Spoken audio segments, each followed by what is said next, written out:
Así cierra el presidente Andrés Manuel López Obrador la mañanera y le agradezco a Ricardo Ravelo la confianza. Gracias por acompañarnos, Ricardo. ¿Cómo estás? Te pregunto cómo estás en medio de tanto ruido y de tanta situación en estos días complicados. Sí, buenos días. Gracias por la oportunidad de estar en este espacio. Pues estoy en términos generales bien. He estado pues activo con toda esta situación que se presentó desde el lunes 27, siguiendo pues las informaciones y esperando la notificación de la demanda que anunció el gobernador Alfaro. Hasta hoy no hemos recibido ninguna notificación. La estamos esperando para atenderla y darle el cauce legalmente que proceda. Disculpa que le haya dado un contexto tan largo a la entrevista, pero creo que es importante ver las declaraciones de un Enrique Alfaro y también ver las declaraciones del presidente Andrés Manuel López Obrador hoy en la mañanera. ¿Qué piensas de lo que dijo el presidente sobre tu caso en la mañanera, Ricardo? Bueno, pues él expresó que pues habrá apoyo entiendo que será a través del mecanismo de seguridad del protocolo que tiene la Secretaría de Gobernación para atender casos de cierta emergencia como donde hay una amenaza directa de un gobernador hacia mi persona. Como lo expresé en redes, yo agradezco esa muestra de apoyo. Todavía no he decidido si voy o no a incorporarme al mecanismo de seguridad, porque también hay que decir que pues es un mecanismo bastante cuestionado. Sobre todo conozco muchos casos de periodistas que les han asignado escoltas y luego los escoltas pues son informantes también de redes del crimen organizado. Entonces, pues, dada la situación que enfrenta el país en materia de seguridad, de infiltración, pues a veces genera muchas dudas estos mecanismos de protección, pero estoy abierto a dialogarlo con las autoridades correspondientes y ver cuál va a ser el procedimiento a seguir. Nunca los he solicitado. Yo tengo muchos años trabajando estos temas y a pesar de que he sido amenazado en varias ocasiones, nunca he solicitado protección, jamás he dispuesto de ninguna escolta, no me muevo, yo me muevo bastante solitario en mi vida privada y trato de mantener yo mismo mis mecanismos de seguridad. Yo creo que ante una situación y de agravarse esto, considero que lo mejor será pues salir del país. Ya lo pensé y he estado considerándolo también como una opción, quizá la más segura, es moverme a algún país donde yo pueda estar tranquilo, pueda estar seguro y pueda ejercer el periodismo de manera libre, como lo he venido realizando desde hace más de 2 décadas, ¿no? De tal suerte que, bueno, vamos a ver todavía qué ofrecen las autoridades y qué estaré dispuesto a aceptar o no. Insisto, yo creo que dadas las circunstancias de inseguridad, pues muchas veces lo mejor es estar fuera del país, donde pues desde hace muchos años ya no se puede hacer periodismo libre.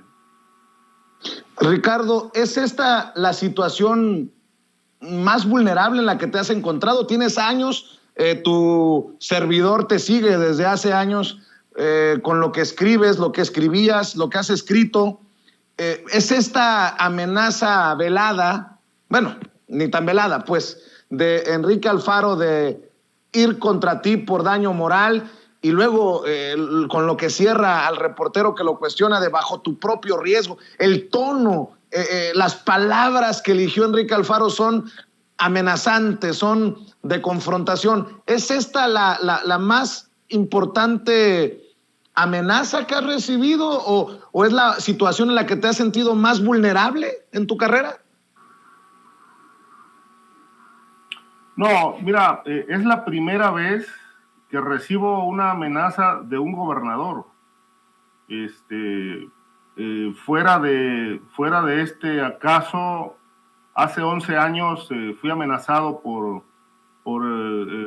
los Zetas cuando estaba Tomás Yarrington en el gobierno de Tamaulipas, hace un poco más de 10 años.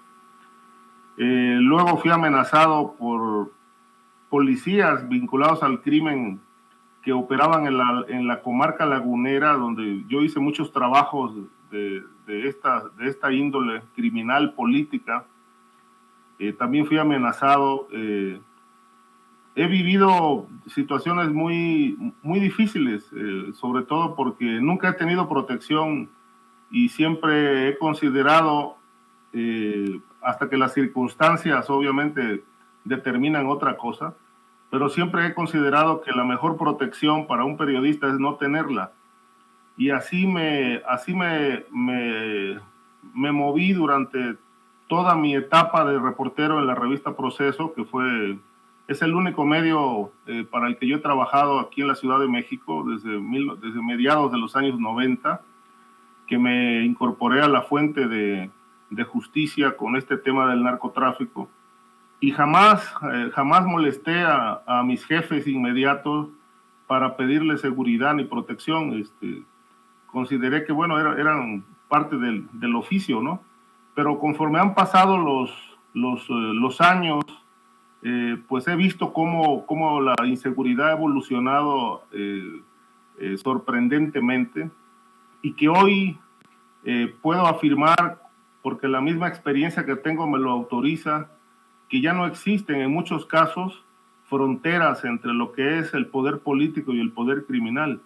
Parecen estar tan fusionados que se parecen, son una misma cosa.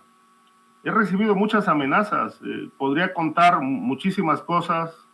En una ocasión, por ejemplo, estuve fuera del país, andaba yo en Sudamérica, recién intervenido del corazón, porque todo este estrés que he vivido a lo largo del tiempo me llevó al quirófano. Estuve a punto de un infarto y tuvieron que intervenirme y practicarme un cateterismo. Ante la inseguridad que yo sentía, me fui a Sudamérica y allá fui amenazado, y por poco me desmayo de la impresión que tuve, porque estaba muy sensible internamente después de la intervención. Por poco me desmayo en la calle cuando me llamaron por teléfono para amenazarme, y que decían que ya sabían dónde estaba, dónde me encontraba, y que sabían dónde vivía y dónde estaban mis familiares. Entonces aquello pues me sometió a una crisis de estrés de varios días, que tuve que terminar en un hospital de acupuntura con unos conocidos allá en Sudamérica, que me atendieron varias horas hasta estabilizarme de la impresión que yo tenía. Entonces, bueno, son muchas experiencias de este tipo que he enfrentado, y bueno, pero esta es la primera vez, sin duda, que la amenaza viene de un político, de un gobernador. ¿Se puede solucionar una situación, si me permites la expresión, se puede corregir esta situación con una disculpa pública del gobernador, o ya no hay vuelta atrás, Ricardo Ravelo? Pues es que yo no tengo que ofrecerle disculpas a nadie, es decir, yo hice mi trabajo, están los datos. Me refiero del gobernador a ti, por haber perdido los estribos. Bueno, pues si él lo recapacita y lo reconsidera, pues él sabrá qué decisiones tome. Ayer, incluso en el espacio de los periodistas, sin embargo, el director Alejandro Páez le corrió la invitación para que estuviera presente y bueno, ejerciera su derecho de réplica. Se le hizo la invitación en 2 ocasiones, y bueno, la respuesta que recibió Alejandro fue que no tenían ningún interés en acudir al medio a explicar nada, que ellos ya habían tomado una decisión, y entiendo que esta decisión es interponer la demanda. Ahora, si él recapacita y ofrece disculpas, pues bueno, serán atendidas, pero creo que dada la postura que mostró el lunes, con una prepotencia pues exagerada, bueno, toda prepotencia lo es, pues dudo mucho que él vaya a tener un cambio de opinión. Si así ocurre, bueno, pues creo que las cosas podrán tomar otra vía. Pero si él insiste en presentar la demanda, pues lo único que puedo decir es que la atenderé y presentaré los elementos periodísticos que yo dispongo. Es todo, no creo que sea un tema, digamos que en ese sentido no me intimida el hecho de ir a un tribunal y declarar y presentar lo que dispongo, porque yo nunca he escrito nada que no esté sustentado. Verdad o mentira, porque bueno, en el periodismo siempre hay estas variantes, ¿no? Pueden ser hechos verosímiles y todo, pero bueno, lo único que puedo decir es que tengo el respaldo de mis fuentes y con eso me basta para ir a cualquier instancia legal. Ricardo, precisamente eso me planteaba pensando en la entrevista, pensando en conversar contigo. Ricardo Ravelo no le temería a una demanda por daño moral del gobernador de Jalisco. ¿Qué hay detrás? ¿Qué es lo que le dolió a Enrique Alfaro y qué es lo preocupante de tu investigación sobre el gobernador de Jalisco? ¿Puedes compartir con la audiencia?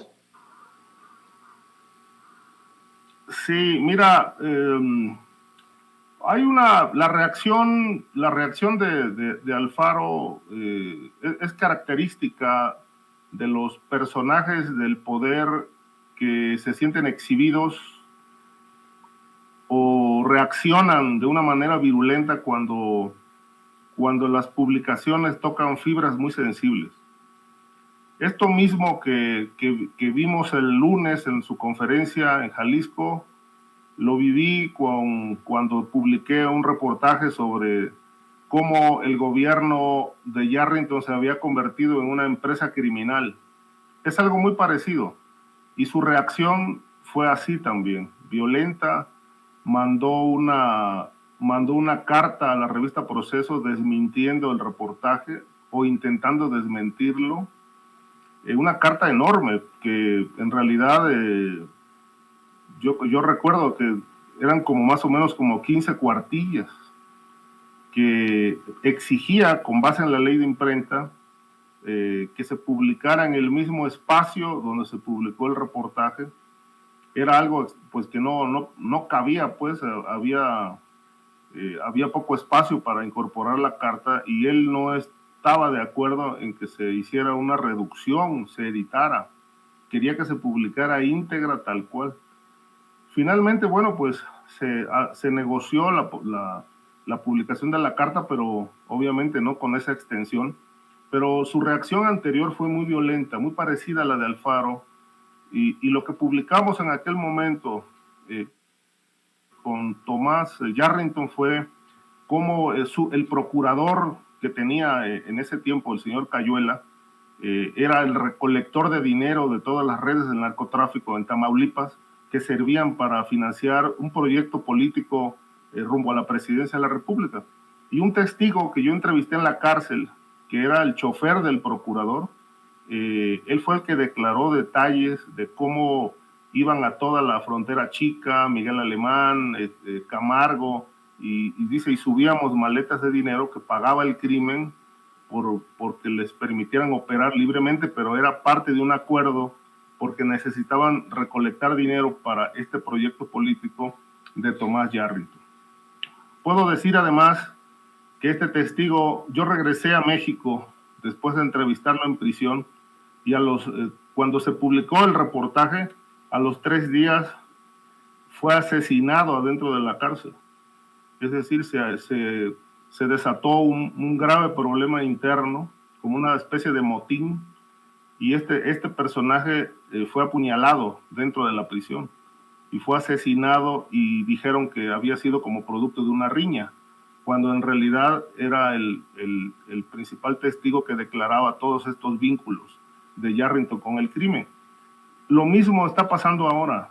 Creo que dentro del reportaje publicado, bueno, fueron dos, pero el segundo sobre todo, es el que trae mayores elementos con nombres, la relación directa de ciertos personajes del cártel de Jalisco vinculados con familiares de funcionarios, los negocios con la justicia para torcer fallos judiciales a favor o en contra de amigos o enemigos.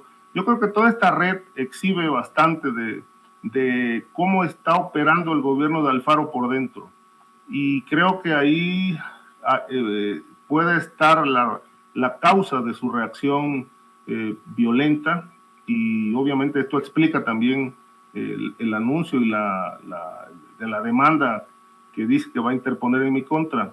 Yo creo que pisamos un callo o más de uno, o fibras muy sensibles, porque la reacción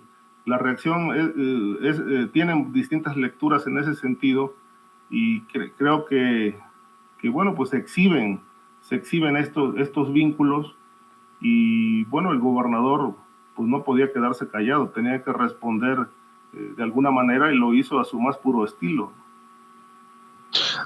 Por el título de tu libro, pregunto, ¿es Enrique Alfaro un narcogobernador? Mira,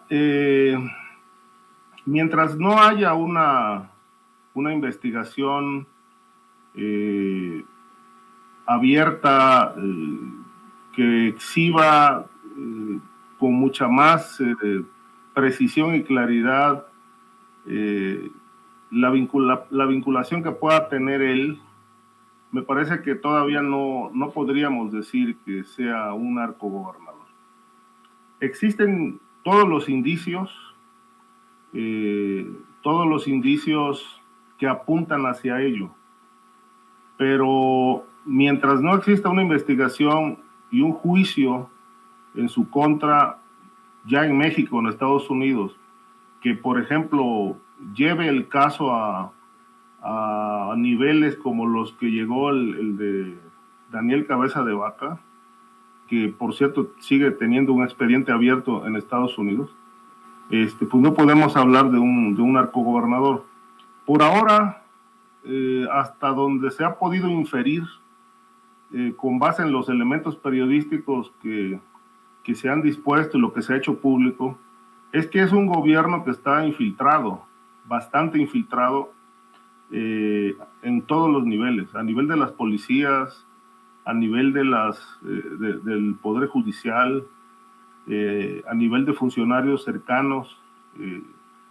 Hay muchísimos indicios que apuntan a que es un gobierno infiltrado, y es un gobierno capturado hasta cierto punto en muchas de sus áreas por el crimen organizado, que podrían estar explicando el nivel de violencia y de inseguridad que está viviendo Jalisco, y de corrupción.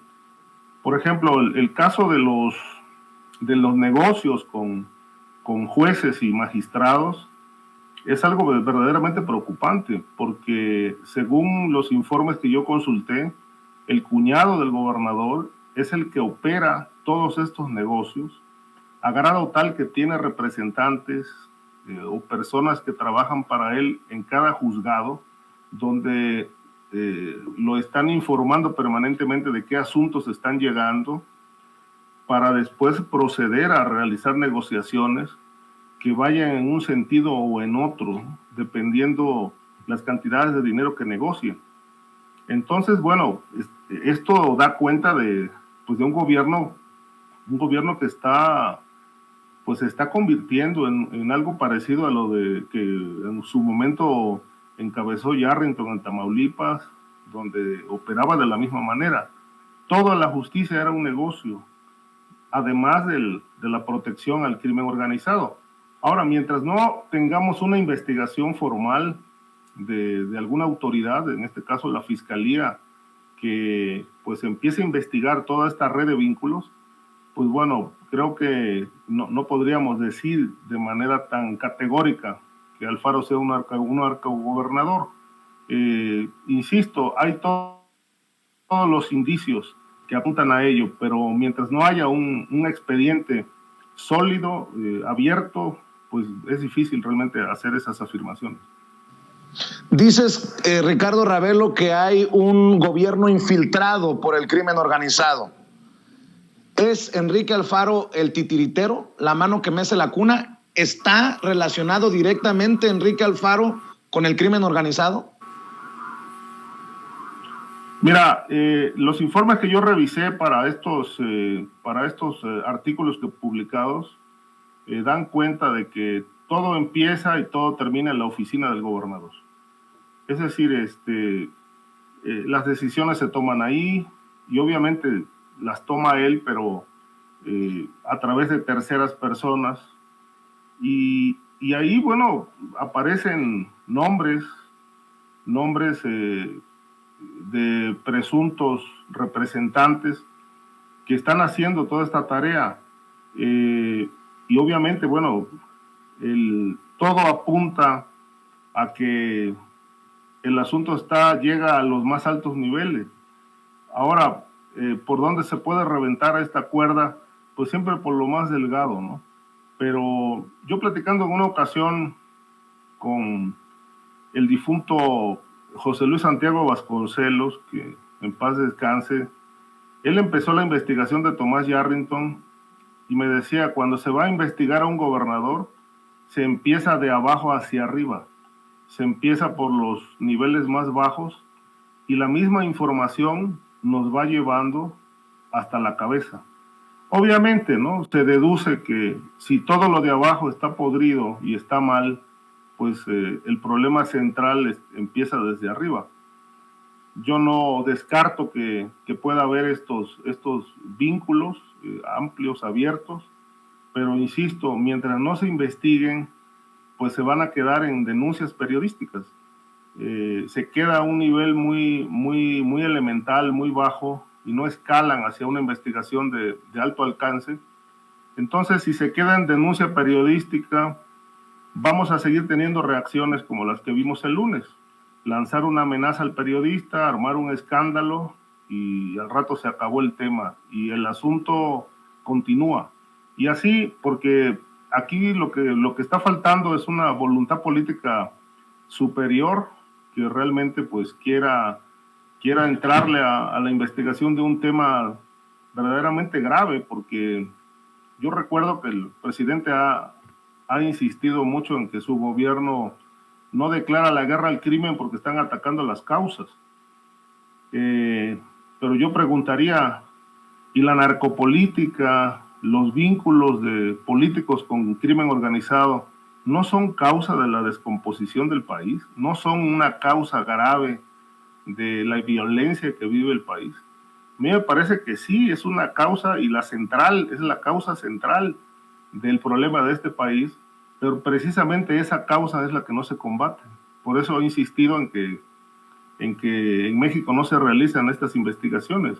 Vivimos una especie se ha cuestionado mucho, ¿no?, este tema de Estado fallido o narcoestado, precisamente porque estas redes pues alcanzan a muchos hombres del poder, y lo que se ha constituido, porque así lo sostengo en mi libro recientemente publicado, Los narcopolíticos, es que en la mayor parte del país no hay gobiernos, hay cogobiernos entre crimen y poder político.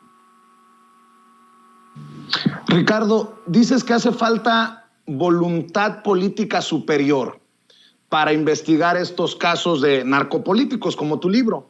¿Te refieres directamente al presidente Andrés Manuel López Obrador, que le falta voluntad política al presidente? ¿Te refieres al presidente? No pretendo amarrar navajas, pero quiero que me digas con nombre y apellido. Yo creo que sí, es decir, si el presidente se comprometió a pacificar el país. Este fue uno de sus principales objetivos de campaña. Luego ha ido cambiando de puntos de vista, ¿no? Primero habló de que los militares no iban a estar en tareas de seguridad. Luego, después de su visita a Estados Unidos, donde se reunió con Donald Trump, planteó que el ejército iba a estar a cargo de tareas de seguridad estratégica. Y bueno, al paso de 3 años tenemos tenemos una militarización histórica que no la vimos ni con el gobierno de Felipe Calderón. Él renunció a usar la fuerza del Estado para enfrentar al crimen organizado y habló de que su gobierno iba a atender las causas, que sería un tema a largo plazo, pero que iban a las causas. Pero yo pocas veces, creo que en una ocasión, a lo mucho dos, el presidente se ha referido al tema vinculación poder-crimen. Es un tema que él no toca. Y si no lo toca es porque sabe o tiene claro que por lo menos para su gobierno va a ser muy difícil resolver ese tema. ¿Por qué lo digo? Porque antes de que tomara posesión tuve la oportunidad de platicar con Alfonso Durazo cuando ya estaba nombrado para ser el próximo secretario de Seguridad Pública. Y yo me reuní con él y me preguntó algunas cosas relacionadas con el escenario del país, la situación de inseguridad. Y yo le pregunté precisamente eso. Le digo, el problema central de la descomposición del país, de su violencia y de la corrupción, se llama el contubernio del poder político y el crimen organizado. Si no se establece una política para desarticular las redes criminales involucradas en la política, no hay posibilidades de que este país se pacifique. Se requiere que el gobierno que ustedes van a encabezar configuren una estructura de jueces y fiscales, como se hizo en Italia, específicamente para investigar a políticos, gobernadores, exgobernadores, altos mandos de la policía, que están vinculados o que han estado vinculados, para ir desarticulando toda la red empresarial y política que le da cobijo a las actividades criminales. Si esto no se hace, no se va a poder pacificar el país. Y su respuesta fue: no creo que lleguemos a tanto. Dice, un objetivo importante va a ser pacificar el país. Que el país entre en una etapa de serenidad y se baje la violencia. Es decir, tenían ya claro que difícilmente iban a trabajar a nivel de desarticular redes mafiosas de gobernadores, alcaldes, diputados. Es decir, es un problema complejísimo. Y creo que el presidente no se ha querido meter en ese enjambre porque sabe que a lo mejor no hay salida. Ricardo, eres crítico de la estrategia de seguridad del presidente Andrés Manuel López Obrador. Hablas de una supuesta militarización, pero el presidente Andrés Manuel López Obrador sí ha exhibido, a lo mejor no como uno quisiera, pero sí ha exhibido las redes de poder. Ha exhibido, por ejemplo, una y otra vez el caso de Genaro García Luna, y de ahí se desprenden Pequeño García, Cárdenas Palomino, Reyes Arzate. Si no funciona de acuerdo a tu perspectiva, y te lo pregunto porque tú eres especialista en estos temas, Ricardo, tú eres maestro en estos temas. Si no funciona la estrategia del presidente Andrés Manuel López Obrador, pues no, tampoco se puede decir que funcionó la guerra contra el narcotráfico simulada de Calderón, ni la simulación continuada con Peña Nieto. ¿Cómo entiendes esto que te planteo en un México que espera precisamente eso, paz? Mira, coincido en eso. Yo creo que desde hace muchos sexenios, o varios sexenios, vamos a citar los últimos, ¿no? Fox, Calderón, Peña Nieto, y el actual régimen del presidente López Obrador.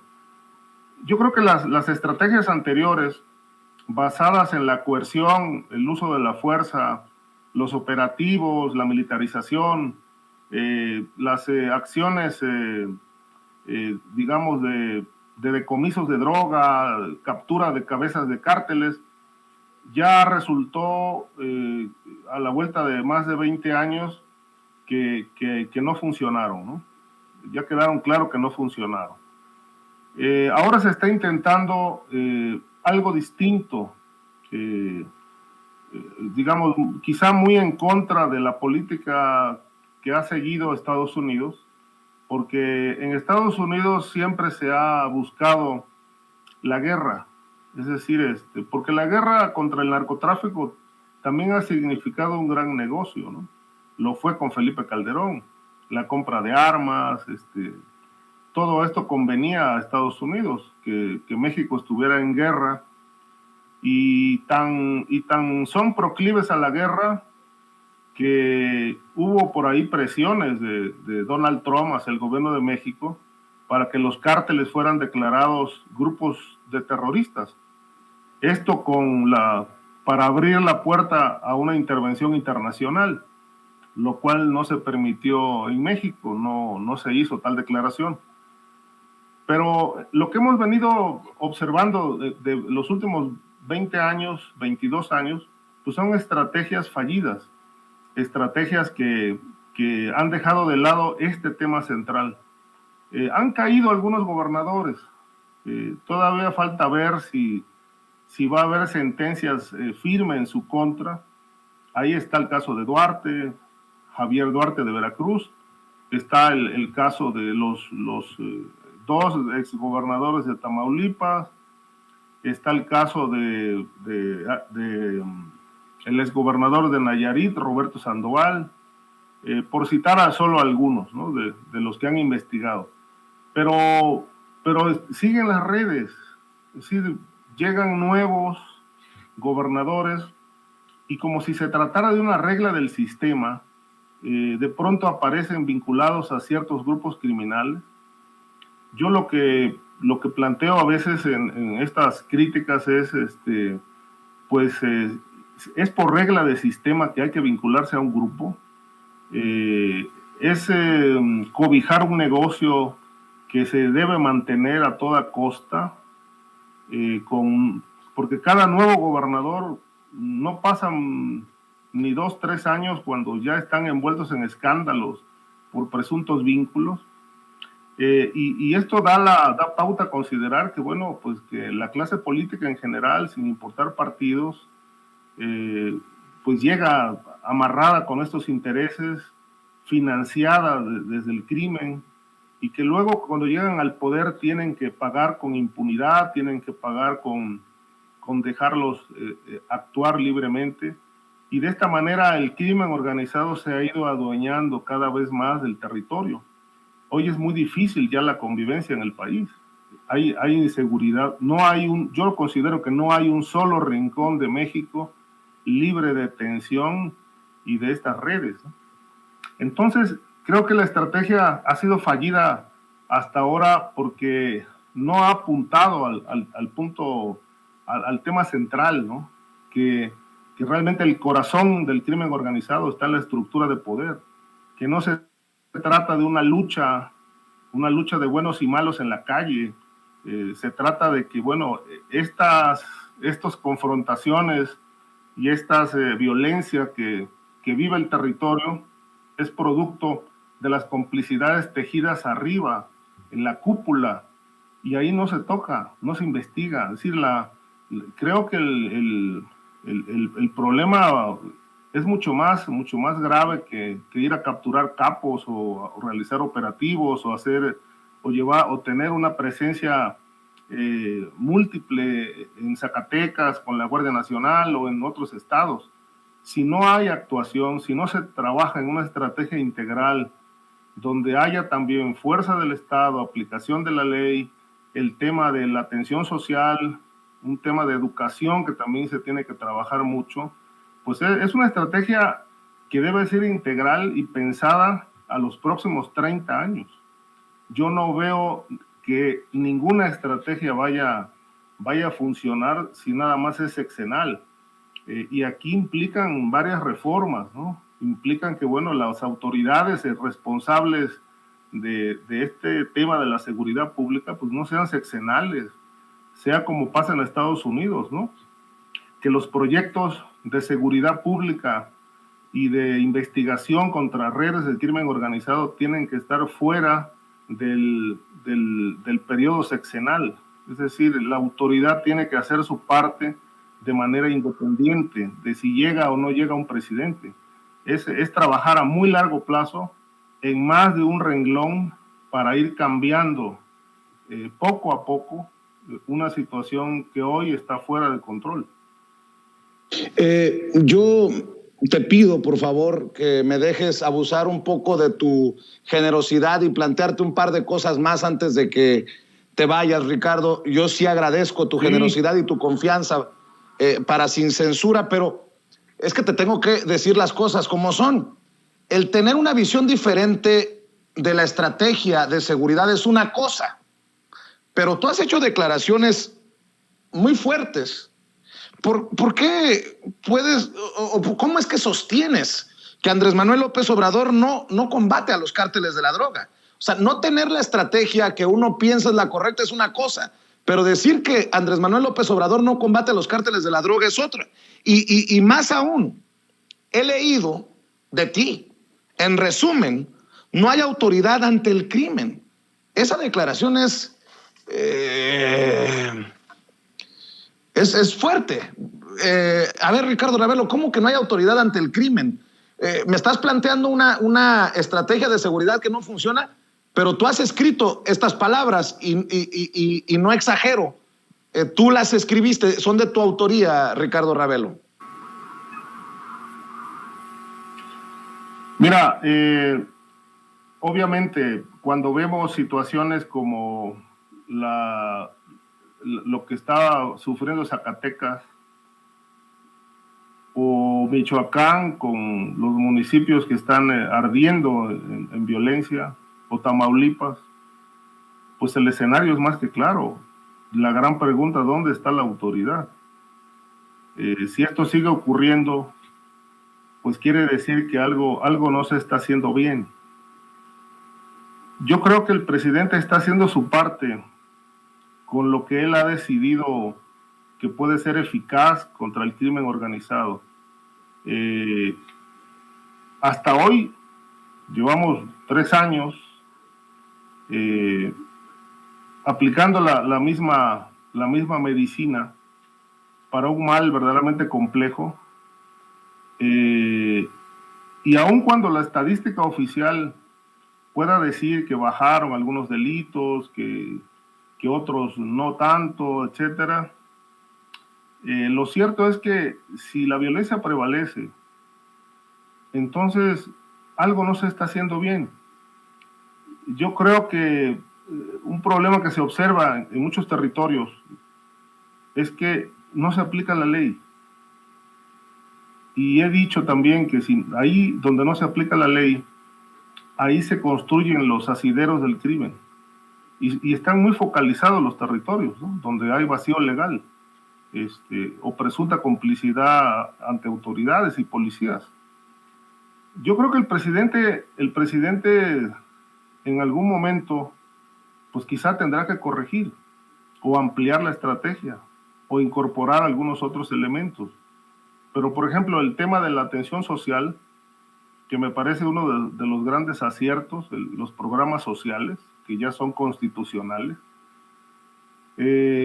Bueno, es una forma de irle, dice él, quitándole brazos al crimen organizado. Pero también es cuestionable, porque de la misma manera en que los jóvenes o familias reciben la ayuda gubernamental, pues también la reciben del crimen organizado. En Michoacán, por ejemplo, es muy conocido, en Tamaulipas, que hay apoyo social por parte del crimen. ¿Por qué razón? Pues porque necesitan tener lubricado el músculo social. El músculo social lo necesita el crimen como protección. Y por supuesto que, bueno, se genera aquí una lucha de poder, ¿no? El gobierno atendiendo sus programas sociales, pero el crimen organizado también los tiene. En Sinaloa es muy conocido en las zonas serranas, en las zonas rurales, cómo el crimen ofrece apoyo ahí donde el Estado está ausente. Entonces, si el Estado no está presente en cada rincón del territorio con acciones, pues le deja el territorio libre al crimen para ocuparlo.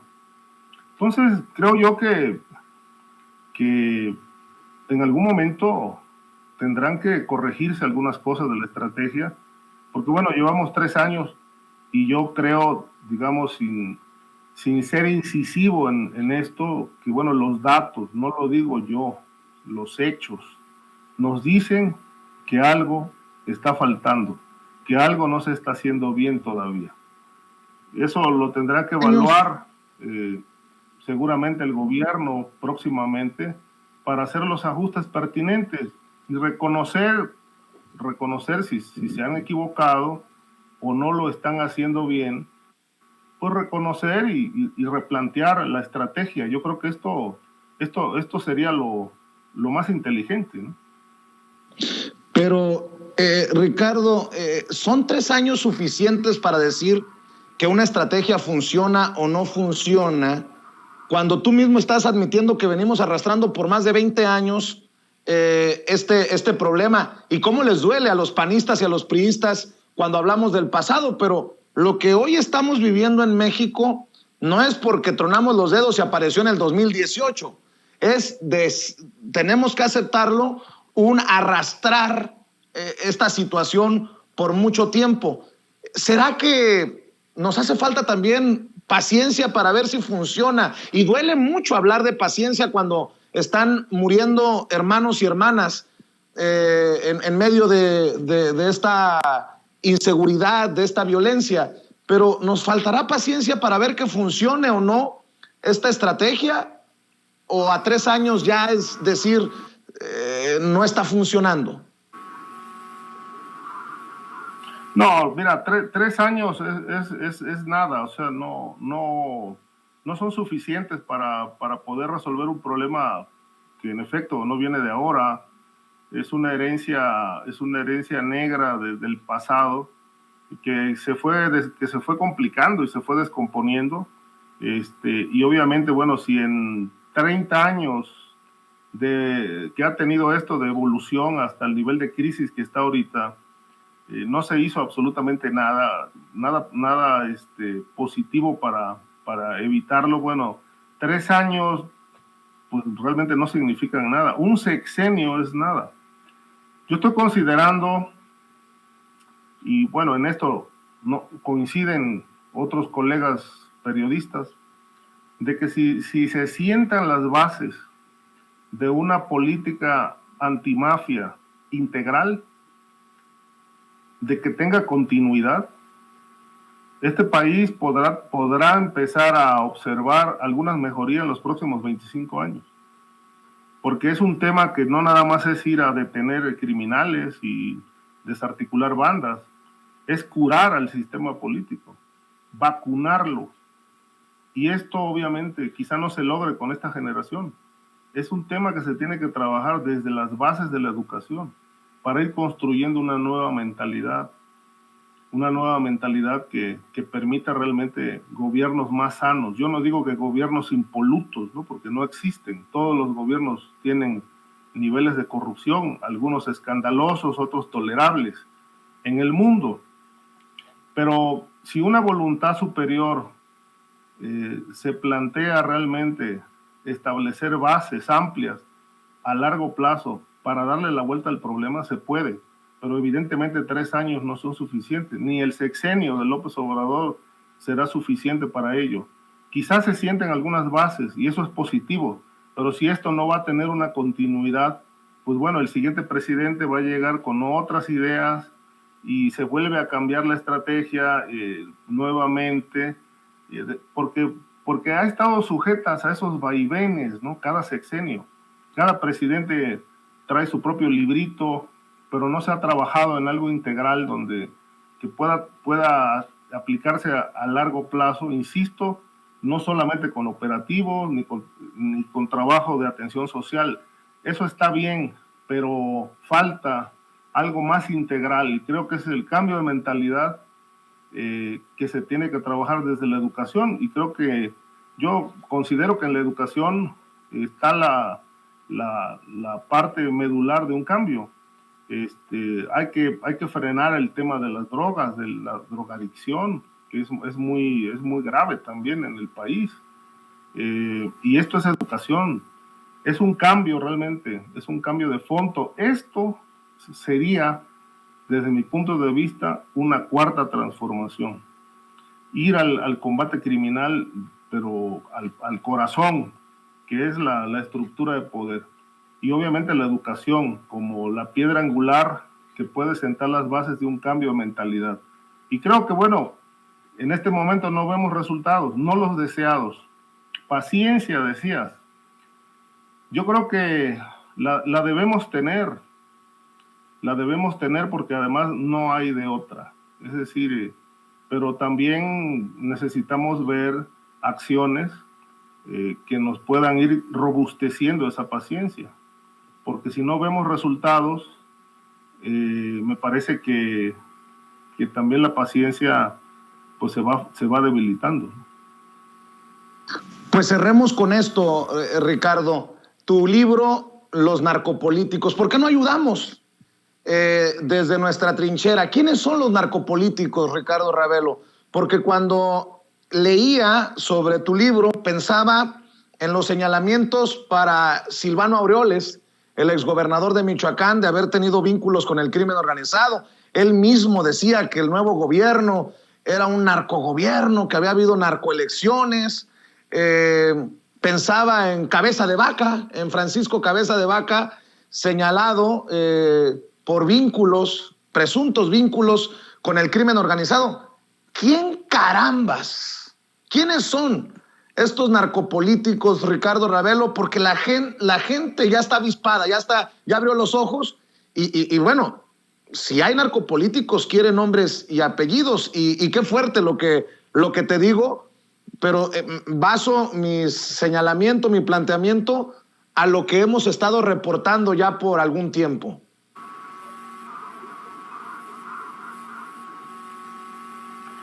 Pues mira, los narcopolíticos pues son todos aquellos personajes de la vida pública, la vida política, que terminan enganchados en los intereses fácticos, ¿no?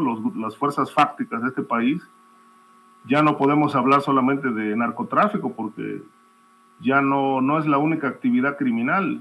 Quizás sea una de las más violentas, pero ya se le equipara el huachicoleo, entre otras. Entonces, todo aquel personaje del poder que se liga a alguna actividad criminal, alguna modalidad criminal, como actor, como protector o como receptor de beneficios, pues incurre en delitos y resulta pues muy grave si lo hace ejerciendo una función pública, como puede ser un alcalde, un gobernador, un legislador. Hay muchos casos de legisladores en Veracruz, Michoacán, que al mismo tiempo legislan y están en el negocio del huachicol.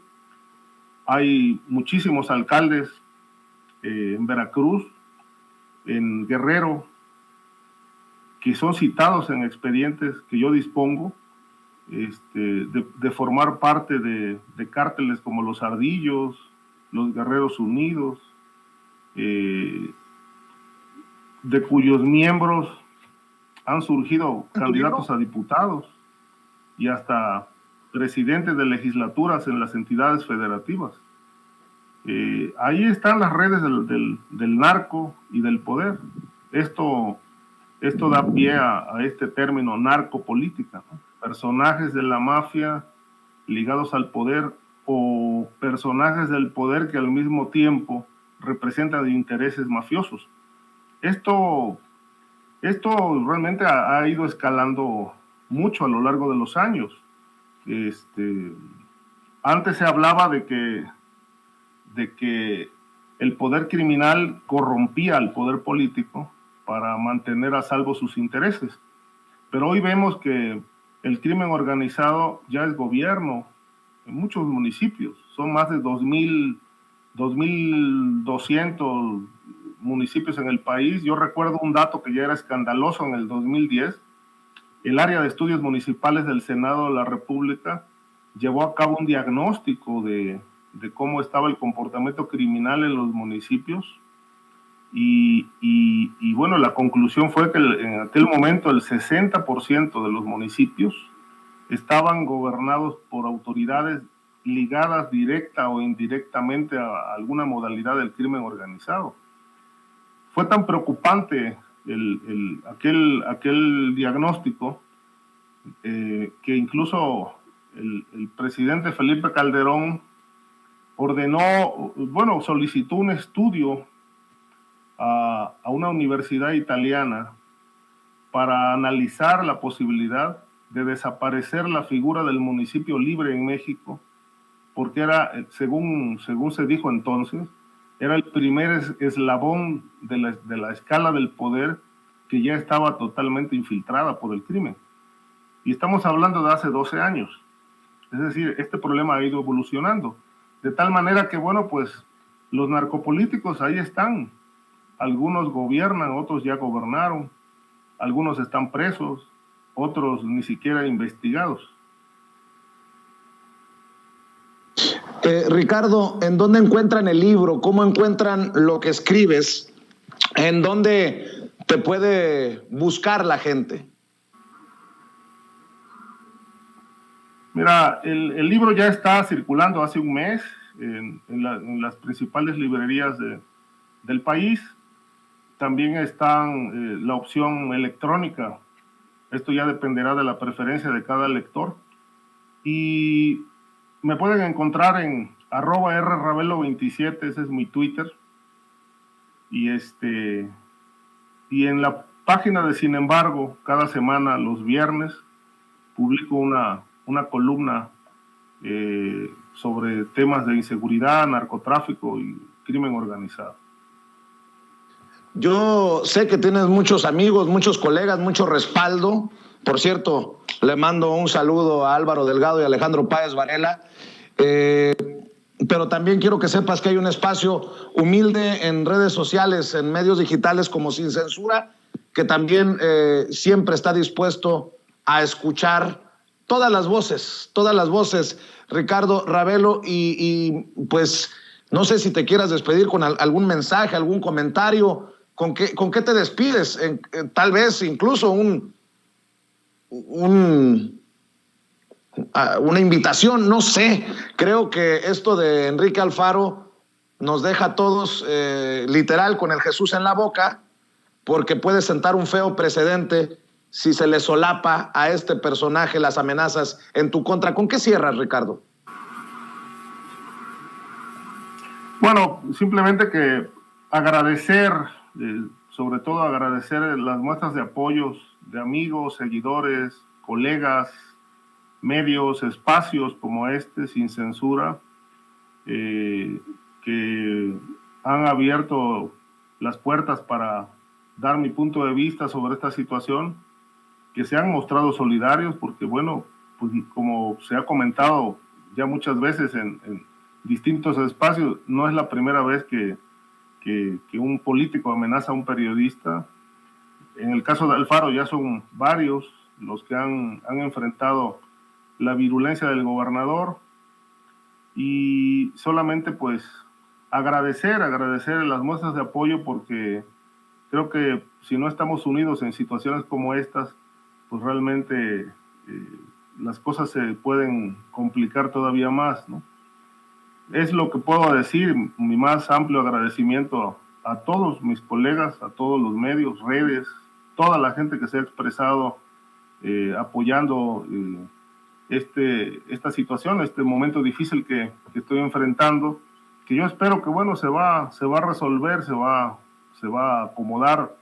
Ya estamos viendo algunas posibilidades de lo del mecanismo, ya les informaré próximamente qué decisión tomaré. Pero mientras tanto, creo que la mejor protección que puede tener un ser humano, y en este caso yo como periodista, pues es el apoyo de buena parte de la gente que se ha expresado muy positivamente.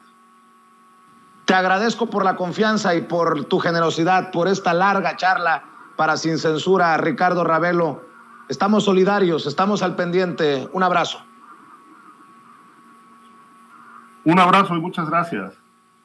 Gracias, es Ricardo Ravelo, periodista experto en temas del crimen organizado, hablando con nosotros sin censura, me dice Toño.